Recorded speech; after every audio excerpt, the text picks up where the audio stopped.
what do we think about this? I have another video for you. This one's called Don't Go to Design School. The first piece of advice that you'll get a lot of is that you need to go to design school. You need to go to this boot camp. You should have a degree. You should go to this training. You should take this course. And all of that is an absolute load of crap. I know, this is gonna be a real hot take. Some people are gonna be really, really mad, but stick around. Design school is great. Courses are great. Boot camps are awesome. But everybody's different, has different needs, different learning styles, and different capabilities.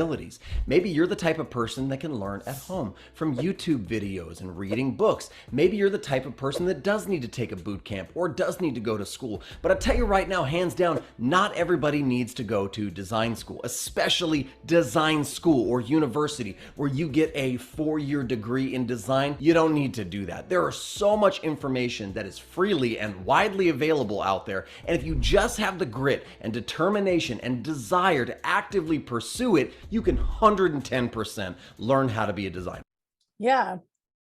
That's awesome. I mean, I agree with that. In fact, just tonight, I just sent you like 2 hours ago, a screenshot of something that I had wrote on Facebook from 12 years ago about how I had to do this homework assignment and it was pathetic because I already had experience doing the thing and I wasn't learning anything in class. And I felt bad for people who were actually spending their time and their money on this class, learning things that weren't going to actually prepare them to go do the job. And so I think that, I mean, you and I have had this discussion before where I feel like college really is a scam. I mean, we have talked about this. I understand that it does good. We need people to go to college, like doctors and lawyers and things like that. Like we want to have credible people out there that actually did the work. So we get it. But for a lot of these office type positions like graphic design, either you have what it takes to do it or you don't, right? Like you have to be able to have an eye for it. Even if I were to go and be trained to do it, like I don't have the any artistic bone in my body to be able to do that. So I agree with him. We have innate abilities, right? Like we have things inside of us that we can actually take and nurture. And, we talk all the time, Nicole, about how so many people are living life in a job that they got because they applied a whole bunch of different places.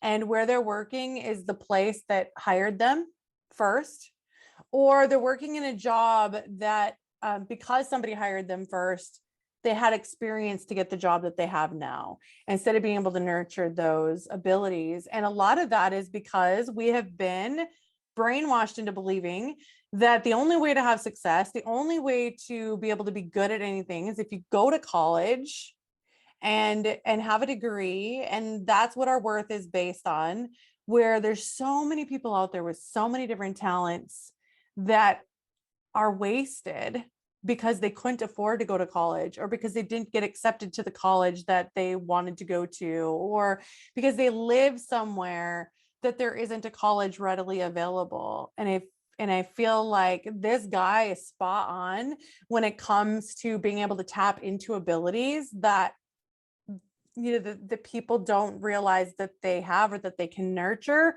because of the dang system that we are part of, that we're trying to get people to break free from. Yeah, as a self-trained, self-taught, self-trained, natural, I don't know what you want to call it, graphic designer, I really resonated with what he said, because I have learned a lot from YouTube. I have learned a lot from a lot of different places. Him being one of them, which is where I found the video, which is why it said subscribed on the bottom corner, is because I do follow him, and that's how I saw his video.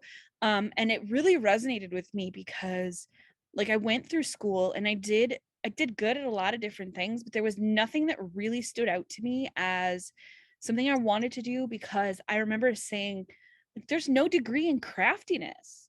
Like, I just want to be creative and I just want to create things and make beautiful things. I also tried blogging at one time, and my blog was, and everywhere she went, beauty followed.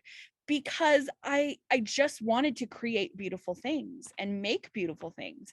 And so I've always been able to like, that doesn't really look that great. Like that doesn't quite fit. That something feels off about that.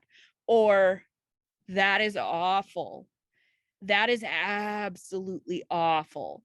And so for me to begin to, as I started pursuing freelancing and building my own businesses, to be able to like hone in on that and really look at why, and really research design principles on my own, and really kind of like do that and take, I tried to do a 5-day boot camp thing that I paid for, and it was too restrictive for me. So I ended up not finishing it.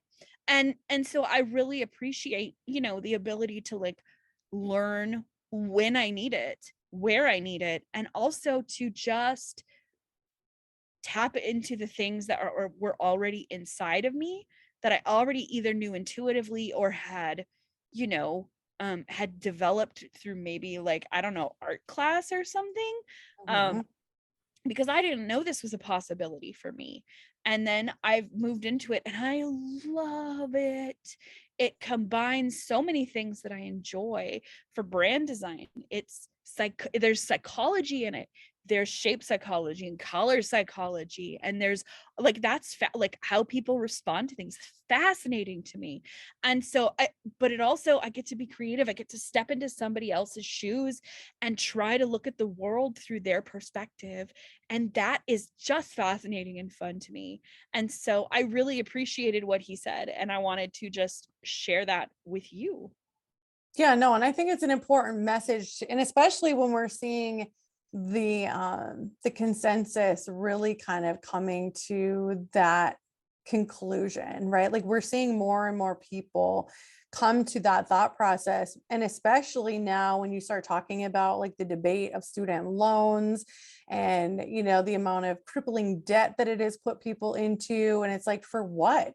For graphic designers, like you just said, like you're self-taught, go onto YouTube, you do the just-in-time learning that we learning is where you go learn the thing you need just in time for when you need it, instead of trying to learn for 4 years before you actually ever do anything hands-on.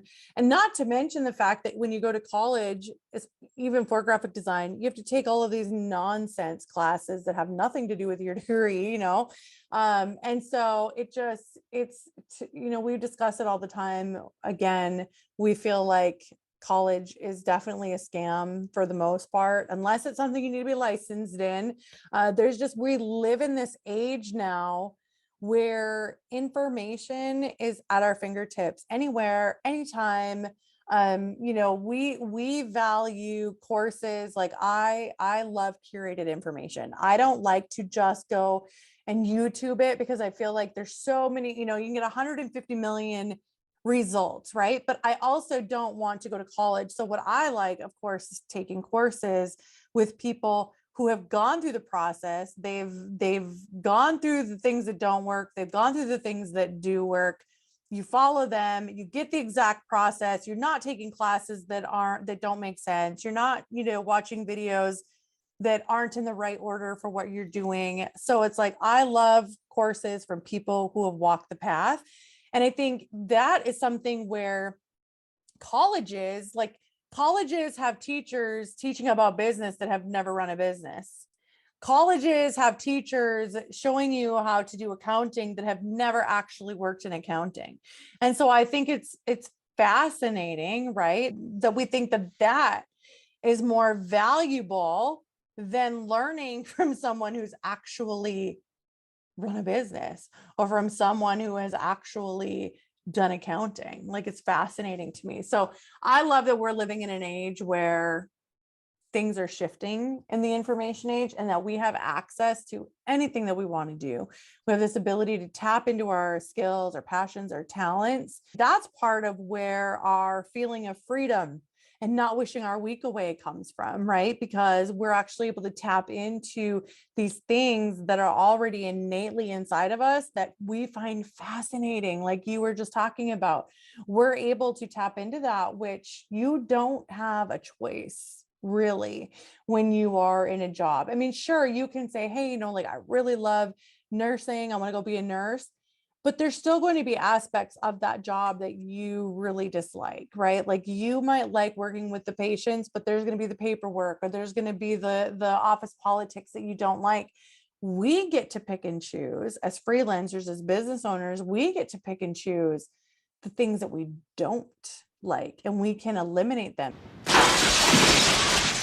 which again gives us the ultimate freedoms. I sometimes wonder if like my generation, so like I graduated in 2004, dating myself here. And if I had gone straight into college, 4 years, gotten a degree, I would have graduated in 2008. Do you remember what happened like 2008, 2009? The Great Recession. Yes. So all of my peers who actually went to college graduated into an environment where the greater economy at large was shrinking. And Mhm. life has even changed so much in the 15 years since then. Sometimes I wonder if that's part of why we are seeing people strike out on their own, and why we are starting to hopefully shift the tide. Because Go to school, get good grades, don't fail, do good, be in the top of your class, go to college, get good grades, graduate, get a good job. and like, but when my when my peers graduated college, or even a couple years after, they graduated into the worst, and there was nothing. There Mhm. were not those jobs for people to go into, at least nothing that was going to be paying them what they needed to pay off their student loan debt. Right. And so like sometimes I wonder if that plays into it, but it also makes me feel like I really, really dodged a bomb by being my indecisive self, I suppose. Well, I was just going to say, I just really quickly, like, I think that a lot of people don't understand how, like, we keep seeing recurring comments all over about how there's a worker shortage, there's a worker shortage, there's a worker shortage. There's not a shortage of workers. Fact of the matter is that our government made a very bad decision in shutting down the country for this pandemic, right? And in that process of people sitting at home with nothing to do, found YouTube and found all these people advertising the courses and the TikToks and everything. And people realized that they could escape the 9 to 5, right? And they could escape that without going to college. And I think that that really changed the trajectory of where things are headed now. And so is there a worker shortage? I mean, yeah, for the brick and mortar 9 to 5, but those people, they're not sitting at home with nothing to do. They're not sitting at home collecting benefits like so many people think is happening. No, they're actually at home, probably building a business, making more money than they could have ever imagined doing in their 9 to 5, because they had the opportunity to go and learn those things and implement those things without college. Because I think college is just becoming an outdated source again, unless you need the license.